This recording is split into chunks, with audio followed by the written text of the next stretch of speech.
पिछले सेशन में हमने देखा था किस प्रकार से रिटर्न्स को फाइल किया जा सकता है। जीएसटीआर 1 के बारे में स्पेसिफिकली हमने देखा था।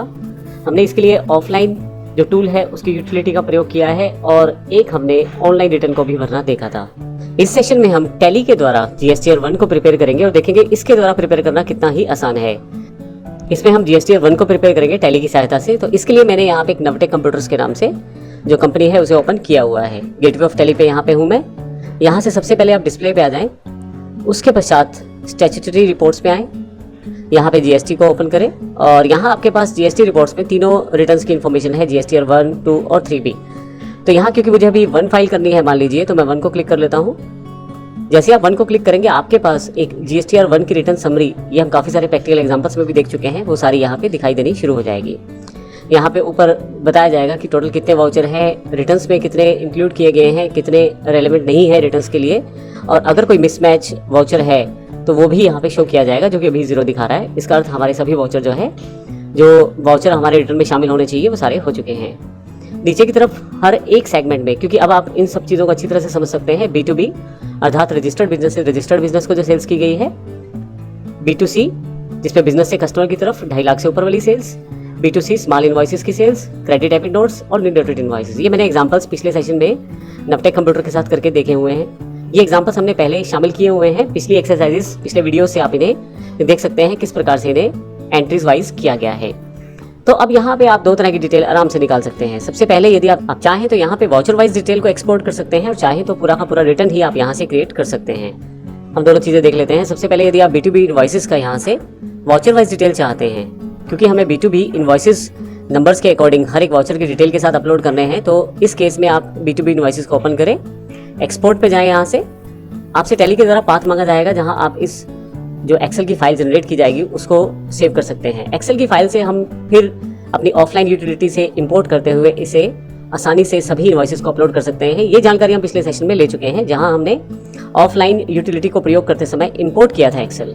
तो अब टैली आपको एक्सेल तैयार करके दे देगा और वहां से ऑफलाइन यूटिलिटी का प्रयोग करते हुए आप उसे इंपोर्ट करके आसानी से जेसन फाइल बना सकते हैं, जिससे फिर बाद में आप अपनी रिटर्न फाइल कर सकते हैं। तो अगर आप वाउचर वाइज, जैसे मैंने यहाँ देखा है वाउचर वाइज B2B खोला है ऑप्शन, इसकी जो डिटेल तैयार करनी है एक्सेल में, तो इसके लिए आप एक्सपोर्ट ऑप्शन पे क्लिक करें, आपके पास ये ऑप्शन अवेलेबल हो जाएंगे।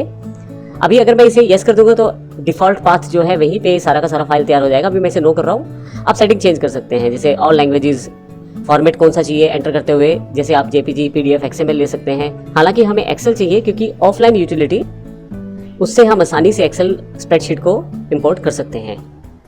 इसके पश्चात आप पाथ डिफाइन कर सकते हैं, जहां आपको ये फाइल चाहिए, फाइल का नाम क्या हो और शीट का नाम क्या हो, बेसिक इन्फॉर्मेशन है, और फाइनली मैं इसे यस कर देता हूँ।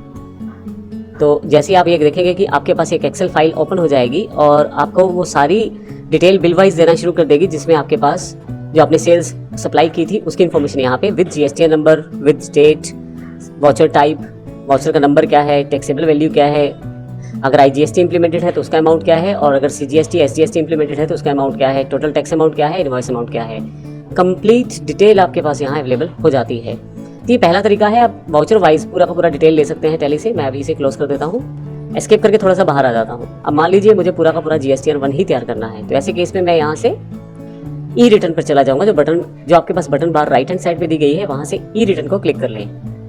अब यहाँ पे क्योंकि ये एक मैसेज दे रहा है, मैं पहले से इसे प्रयोग कर चुका हूँ, ये कह रहा है कि पहले से ऑलरेडी एक्सपोर्ट किए गए हैं ट्रांजैक्शन, वो मैंने पहले भी कर चुका हूँ, कोई प्रॉब्लम नहीं है, ये सबके सब ओवरराइट हो जाएंगे अगर आप दोबारा भी करते हैं। मैं इसे यस कर देता हूँ, फाइनली एंटर करता हूँ, यस करता हूँ और पिछली फाइल को ओवरराइट कर देता हूँ। अब यहाँ पे GSTR 1 की पूरी डिटेल को टैली खुद जनरेट करेगा और आपको यह बनाकर देगा पूरा का पूरा डेटा।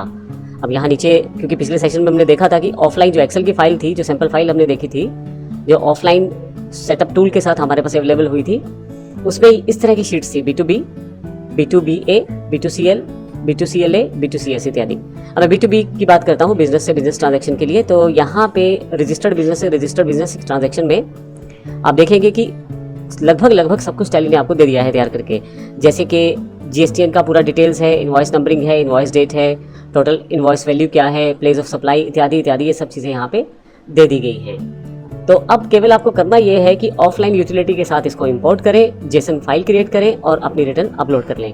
तो इस तरह से आपके पास बड़ा आसान है GSTR 1 को क्रिएट करना टैली के द्वारा। तो इस सेशन में हमने सीखा कि GSTN 1 को हम टैली से किस प्रकार से तैयार कर सकते हैं। अगले सेशन में हम GSTR 3B की बात करने वाले हैं, उसको किस प्रकार से ऑनलाइन फिल किया जा सकता है। धन्यवाद।